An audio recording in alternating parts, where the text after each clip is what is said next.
Bible, take it and turn to Matthew chapter 5. I want to begin by reading a verse there because it's really going to set the tone for everything we discussed today.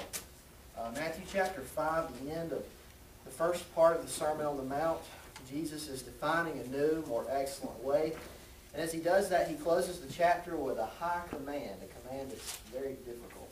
I want to read it because, as I said, it sets the tone for our discussion. We'll begin in just a moment. I want to read beginning in verse 43. It says, You have heard it said, you shall love your neighbor and hate your enemy.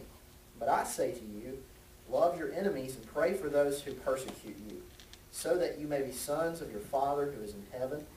For he causes his sun to rise on the evil and the good, and sends rain on the righteous and the unrighteous. For if you love those who love you, what reward do you have? Do not even the tax collectors do the same? If you greet only your brothers, what more are you doing than others? Do not even the Gentiles do the same? Therefore, you are to be perfect, even as your Father in heaven is perfect. Now, what I've just read is one of the most difficult passages in all of the New Testament. It's difficult, I believe, because it calls for us to reciprocate something that does not exist. What I mean reciprocate? When you're in school and you talk about fractions and you flip it upside down, that's reciprocating. When you return something on behalf of something that's been done for you, that's reciprocating.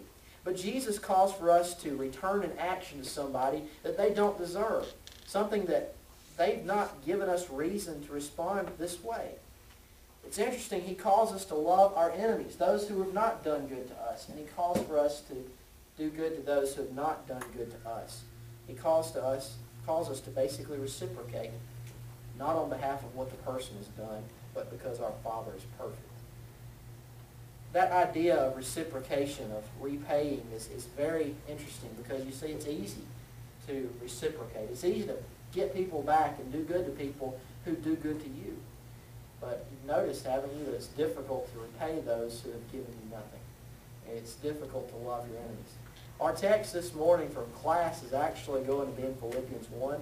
We're going to attempt to cover 3 verses, verses 9 to 11 in Philippians 1. And it builds off this idea of reciprocation. The idea that I've got to give something in return for something else. This idea of reciprocation is really at the heart of the first 11 verses of chapter 1 of Philippians. And so I want to read verses 9 to 11, then I'll fill you in and we'll begin our discussion. Verses 9 to 11 say, In this I pray that your love may abound still more and more in real knowledge and all discernment, so that you may approve the things which are excellent, in order to be sincere and blameless until the day of Christ, having been filled with the fruit of righteousness which comes through Jesus Christ to the glory and praise of God. Now, what does that have to do with reciprocating? The whole idea of this book really is based on the idea of reciprocation, the idea of partnership, the idea of fellowship or koinonia. Paul in chapter 1 verses 3 to 8 has begun this letter as he does in every other letter, and that is by praying on behalf of the church to whom he is writing. He does that in every letter except for the Galatian letter, that is. He prays in this letter thanking them for the love that they've shown to him. Philippians is actually a thank you letter. It's a thank you letter written to correct some potential possible circumstances, but it's overall a thank you letter. They have sent him a man to take care of him in prison because he was good to them when he was at Philippi. And now he's sending the guy back and he's thanking them for it. He thanks them for their love for him and tells them of his love for them as well. But as we get down in chapter 1, verses 9 to 11, he's now going to turn not for their love to him, not for that love which has already been given, which expects return, but perhaps to love which maybe is not given and yet still deserves return. I pray that your love may abound still more and more. Your love for whom? For one another. That you may, in real knowledge and all discernment, that you may approve the things that are excellent, in order to be sincere and blameless until the day of Christ. What I want to do in this is I want to walk through this with you and show you what Paul is saying in context, and then make some hopefully relevant application from it. He says, first of all, I want your love to abound. Again, he's not talking about their love for him. He already knows they love him. They've sent Epaphroditus to Paul. They've revived concern for him at last, as he says in chapter 4. So he's not talking about their love for him. So he's not talking about their love for him, not praying that their love for him will abound. For whom is he asking that their love abound? This is open discussion, so please comment. Who's he asking them to love abundantly? You can speak up. No? Okay. Anyone who needs Christ. Anyone who needs Christ, but in context, who is he asking them to love? He's asking them to love each other. He's asking them to love each other when maybe each other are not loving each other. He's asking them to love people who maybe do not love them, people who are being difficult in community. He prays, I want you to love abundantly. I want your love to overflow. He uses a word which in Greek literally means to overflow bounds. You know, we've had flooding recently in different parts of the country, and as the water comes down south, it often overflows the dam, and it floods the park down there. It floods McFarland Park. The river overflows its banks and it floods. And that's the idea of the word abound. I want your love to abound. I want it to overflow. We often hear this concept in churches today because we live in a very love-driven, love-oriented age. But what's interesting is that Paul qualifies the type of love that he expects us to have for one another. He qualifies the type of love he expects for the Philippians to have with one another. You see, we often think that love goes, and it's just, you know, a feel-good love that goes, but that's not what Paul has in mind. I want you to notice in verse 9, he says, I pray that your love may abound still more and more in what? What does your translation say? In? Real knowledge and all discernment. Let's take those one at a time. First of all, real knowledge. Very interesting. The word knowledge, it means that you grow with a particular connotation of having insight or perception. This is a love that is based on knowledge. A love that is based on knowledge. I don't know if you've experienced much in your relationships with different people, what I'm about to say, but I know in our relationship, Hannah, our relationship, her grandmother, myself, and even my relationship with some of you, the more I know of you, the less there is to love in you. And frankly, the more you know in me, the less there is to love in me. Now, let's take the other side of that. The more I know in you, the more there is to love in you. And sometimes the more you know in me, the more there is to love in me. You see, we've got to have both of those together. Paul is calling for you to love with eyes wide open here. When he says, I want your love to abound with all knowledge, he's not talking about just close your eyes and say love is blind. That's exactly the opposite of what he's talking about. He's asking for these people to love people despite the obvious imperfections that each of them have. And so, you know, I meet Derek, and Derek and I are a lot alike, and so we might not always agree or see eye to eye. But I love him despite the fact that we don't always see eye to eye. Love him despite the fact that we disagree and don't always get along, you know. I love him despite that. Love with knowledge. You see, that's exactly the opposite of the love that closes its eyes and says, I'm just going to avoid that. I'm not going to think about that. And I want to tell you something. When you're capable of loving like this, you're capable of loving with eyes wide open, you're not going to destroy community as was happening in Philippi. You're going to build community. He calls us to love with eyes wide open, first of all, and then with discernment. To discernment. I pray that your love will abound still more and more, not only in real knowledge, but all discernment. Discernment means you have the ability to see. The ability to see. It's the ability to grasp what is required for helpfulness in a relationship. In context, that's what this means.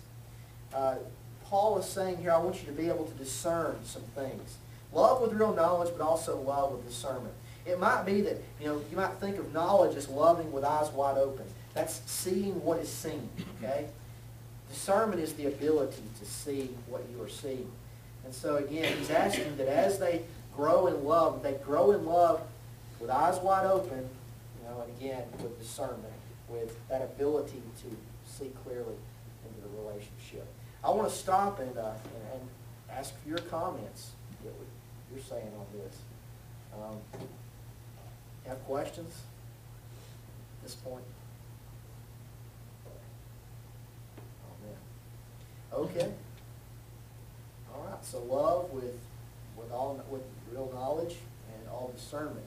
I want you to notice verse 10. Verse 10, don't miss it. Don't miss it. So that you may approve the things which are excellent. So that you may approve the things which are excellent. I want you to notice that word, so that. In Greek, that's a purpose clause. It's heno, it's subjunctive. Paul wants them to do something so that they get something. Okay, it's almost a 1 + 1 = 2 type thing. Both things have to be present to get the result. He wants them to grow in love or abound in love in this particular way, so that verse 10 is the result. So what is the result when you abound in love with all discernment and love with real knowledge? Well, he says here, so that you may approve what is excellent. When you love this way, you approve the excellent things. So what does that mean? When he talks about approving, first of all, he's talking about being able to evaluate work when you see it. Many of you are obviously looking at my watch and you're saying that's just a Walmart watch. Okay, it is, but it works. Very nice little watch, I like it. But you know, you're looking at this watch and you're saying that's just a Walmart watch. It's probably not worth very much. You know, and why can you say that? Because you know, you have the ability to approve the excellent. This word approve is the idea of being able to evaluate or recognize work when you see it. On the other hand, you see my wedding ring, and you know based on certain knowledge that this is worth more than this. Okay? The idea of approving is the idea of evaluating significance of work. The things which we are evaluating are those things which are excellent. Excellence speaks of that which has more value than something else. This has more value than this. Approving the excellent. When you abound in that type of love, when that type of love abounds in you, you're able to approve, to recognize some things as more valuable than other things, to approve the excellent way. Now, it's very interesting that when you think about it like this, what Paul is saying is that unless you love like that, unless you love with real knowledge, and unless you love with real discernment, or all discernment, as he said, unless you do those things, you're not going to be able to approve the things which are excellent. Paul wants the Philippians to be able to see those things and recognize them, have the perception of them, those things that have greater value than other things, those qualities which have greater value than other qualities. I think about the pearl of great price as I read this, because in the pearl of great price, that very short kingdom parable, Matthew 13, we read about a man who's going along and he comes across this pearl of great price, of great value. And when he sees it, he recognizes it as great value. And that's what Jesus, or Paul rather, is asking us to do here. He's asking us to recognize value when we see it. The only way we can do that is by having that certain type of love. What does this mean in Philippi? Paul is telling them essentially that they've got to get their priorities in order. As things are going wrong in Philippi, some people are putting self above the group. Some people are putting selfish ambition and empty conceit. They're seeking their own good. They're doing things for number one and not the gospel, not for Christ. Paul is telling these people here, he's saying, look, you know, you got to love this way so that you can get your priorities in order. And until you love this way, you're not going to be able to approve the excellent. You're not going to be able to have your priorities in order.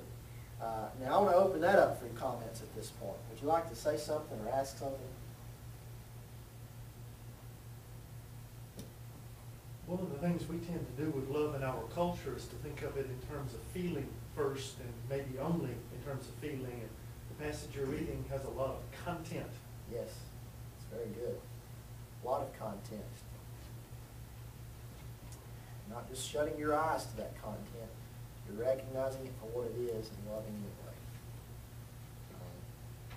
Very, very interesting stuff. Now, I want to again make this comment because this is so important for where we're going in this, okay? I want you to realize that Paul ties these two things together with the phrase hina, with a so that clause, with a purpose clause. And so again, please don't miss the fact that unless these Philippians love with real knowledge and all discernment, they're not going to be able to approve the excellent. And so love has to be the supreme virtue, otherwise this approving the excellent business won't work. Okay. Approving what is excellent will then lead to some certain inevitable results. He says, I pray that your love may abound still more and more in real knowledge and all discernment, so that you may approve the excellent things in order to be sincere and blameless until the day of Christ, having been filled with the fruit of righteousness which comes through Jesus Christ, to the glory and praise of God. And they love with knowledge, with discernment, and they're capable of getting their priorities in order and making evaluations based on value. When they do all of that, there are some inevitable results. The first of which is this: they will be pure for the day of Christ. They will be pure for the day of Christ. Idea of the word pure is sincerity, or without duplicity. Loving with knowledge and discernment, approving the excellent will lead them to be sincere on the day of Christ. It's almost like Paul's picturing a metal of some type. And from this metal, every sense of impurity or dross has been drained out of it. There's no impurity in this metal. It's unmixed. It's pure. And so I think what Paul is trying to show us here is that when we love this way, we get our priorities in order, then we'll be pure on the day of Christ. Pure in the sense of we'll be free or unmixed with lower desire. Yes? Would you say that it almost looks like that he's talking about love as more of an action than a feeling? I believe that's right. Absolutely. No disagreement here. I believe you're right. I believe it is love. You know, I want your love to abound for one another. Action, sure. I think that follows from the content of the letter, certainly from the thought here. That parallels what you read from Jesus earlier. Exactly. Even though you don't like these people, That's treat right. them like you love them. Treat them and say again, you know, when you've got this type of priority system, you know, it's all going to fit together. You're going to be doing that. So That's kind of interesting. You said treat them like you love them. And in a sense, that's the way we have modernized the term. But I think that it really is just love them. Treat them like you love them. Am I correct in saying that is loving them? to some degree, I would agree with you. I can't say without reservation that that's the whole concept, but certainly that's part of it. You know. Yes. Any other comments on that? Would you like to? It's been said, every problem is a love problem. Makes sense. Because at the root of it, love God with all your heart, soul, and strength. Love your neighbors yourself. Sure. Everything else grows up. Very good. Yes. Would you say that it's fair that concept of love that we're talking about here in this passage is not connected to emotion? Because the reason I'm bringing that up is because a lot of times it seems like we have trouble going through with actions because we feel like they are insincere. Right. Does that make sense? Like, well, I'm supposed to love them, but I'm not actually being honest with them because I'm really just want to let them have it. And so we associate hypocrisy with not feeling good towards them. Is that something totally different than what we're reading right here? Because this almost suggests that sincerity would be you doing something for them regardless if you liked them or felt good about them at all. Right. Is that right or not? I think that's right. Yes, it would. We can't, of course you all know this, we can't read into the Bible or modern day thinking on this type of issue. And I think that's certainly what we tend to do when we get to passages like this. I agree with you. You know, we should be acting this way, be doing these things for people, whether or not we feel it. And that's the point of the passage, because one thing is absolutely certain, these people weren't feeling it. They weren't feeling it, and they were splitting the church, or at least on the verge of splitting the church at Philippi, compromising the advance of the gospel, and telling the world what their real priorities were, which was advancing self. These people weren't feeling it, so again, I believe he's telling us to act. I think you're right. At the same time, that acting is on the basis of love, which, you know, again, you can say that love is an action here. I'm not entirely sure that what he's referring to, I'll tell you what, I'm just going to stop with that. Act, yes, absolutely act. So, just abort that thought. What do you think about love being doing what is really good for a person? I mean, they may not like what you're doing, and you may not like the person, but, you know, for instance, if you give a person food when they want $10,000, that doesn't mean that you hate the person, but you're really taking care of their real needs. Right. And it's being concerned, what do they really need? I think that works here. But I think more in the context here, what he's talking about, he says, I want your love to abound more. And so it's not just what's good for the other person. That concept doesn't exist in Philippi. In the letter to the Philippians, it's not just what's good for the other person. It's what's good for the community as a whole. In Philippians, he's concerned with eliminating those things which destroy community and promoting those things which ensure community. Because the thinking in the book, at least as Paul is presenting it, is that unless we stand united as a community, this is in 1:27 and 2:30, unless we stand united as a community, we're not going to stand external opposition. And in chapter 2, verses 1 to 4, we're not going to stand internal opposition and opposition. Thinking of the book is that when we don't stand as one, we're not going to resist either, and the gospel is not going to advance. And so community is essential. And so again, it's not just what's good for the other person, but really and truly it's what is good for the community. And every person has the obligation in this letter to align themselves with the thinking of what is best for this community, what makes for the advance of the gospel. So it was really good for the Corinthian church was to withdraw from the fornicating brother. Sure. And that would be an act of love. That's what I'm saying, like when what's really good for the person may not be what that person likes or whatever, but it's good for the church. Sure, right. So again, I think to tie all this together, this type of love, it's certainly not emotion only. And we need not confine it to emotion only. It's certainly whatever it is, it ends up in action, whether or not it comes from emotion or not. It ends up in action. But I think it's interesting to all of this discussion that Paul says that when you love that way, whether it's action or emotion, let's just suppose it could be either. But when you love that way, whatever that is, and you get your priorities in order, as verse 10 says, then there are going to be some inevitable results. And that's what I want to show you here. It's interesting that the first of these is he says that when you do that, you're going to be pure for the day of Christ, which means sincere. It means that you didn't act from selfish or lower motives in this context, is really what it means. It's very, very interesting that he uses that phrase here, especially in light of this discussion. You're going to be pure, you're going to be sincere for the day of Christ, but he also says you're going to be blameless on the day of Christ.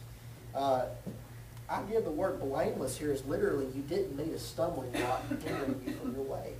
When you live this type of way, when you got this type of love he's talking about here, again, I believe you're right. I think it's action. Action which leads to correct priorities. An inevitable result will be, first of all, purity for the day of Christ, but second, blamelessness. In other words, you're not going to hit a roadblock along the way. You're not going to be held up as you get there when you're trying to live this way. Again, speaking in pictures, I know that, but I hope you're grasping the concept. If you're not, speak up. The third inevitable result of this is that they will be filled with fruit. They will be filled with fruit. It's interesting that this word filled is passive. It's passive in that they are not themselves the ones who produce the fruit. And it's interesting even further than that is that the purity, the blamelessness, and the filling with fruit, all of these are indirect results of the first two things we talked about. First of all, love, and then getting your priorities in order. And so I want to read a quote here. This comes from the Interpreter's Bible.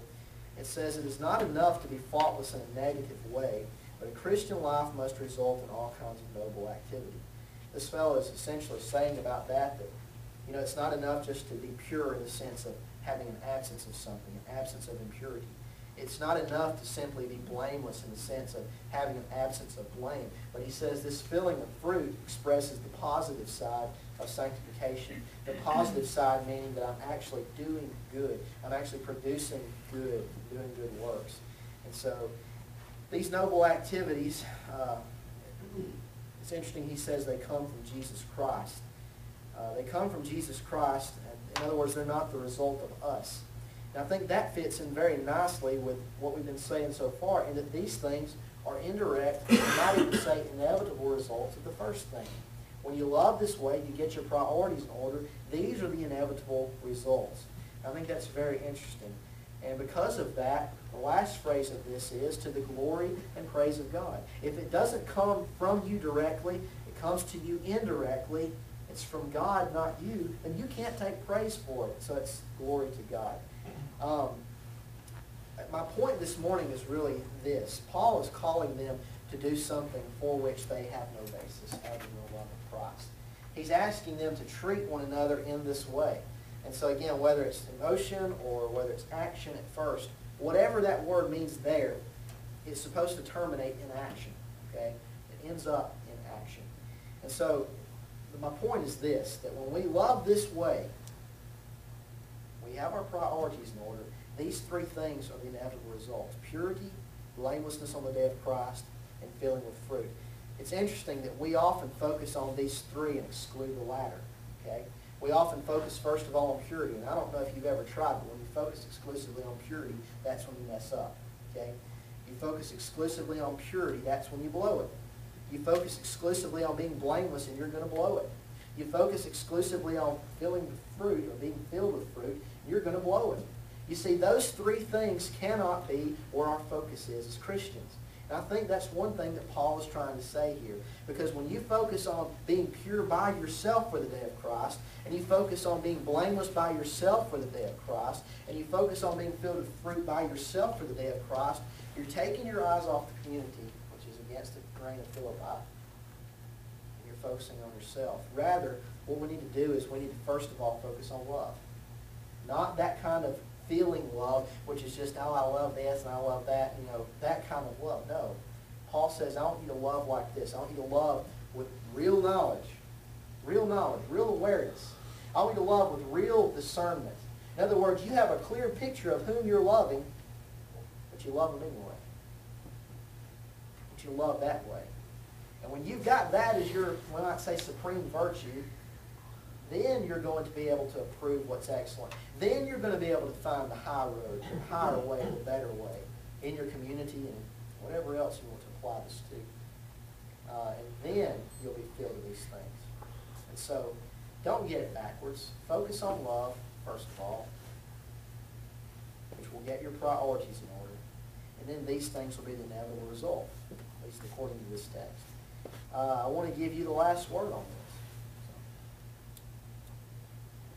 Amen. Amen. Thank you. Anyone else have anything to say? I will say this. I said I'll give you the final word. I'm going to lie. I'm sorry. I want you to notice one thing in particular about this book. You see it here, and you're going to see it if you keep reading all throughout the letter. Paul doesn't spell out a checklist of things to do. He doesn't get specific in this, and that's really interesting. He doesn't get specific. Rather, he goes to the heart of the matter, which is a matter of the heart. It all starts inside. His assumption seems to be that in Philippians is that when you get it right in here, it'll be right out there. Okay? Your actions towards others will be. So again, he's not extremely specific, but he focuses on those general things which we can fix, and thereby fix other things. And I just wonder sometimes how often some of the problems we have in our churches, our schools, our relationships, if it's because we're not doing it this way. Now I'm going to give you the final word, and then I'll sit down and be quiet. Yes, sir. It all begins with Christ, and it all goes back to Christ. Amen. He's the reason for who we are, and then the glory goes back to Him. This is so true. Anything else?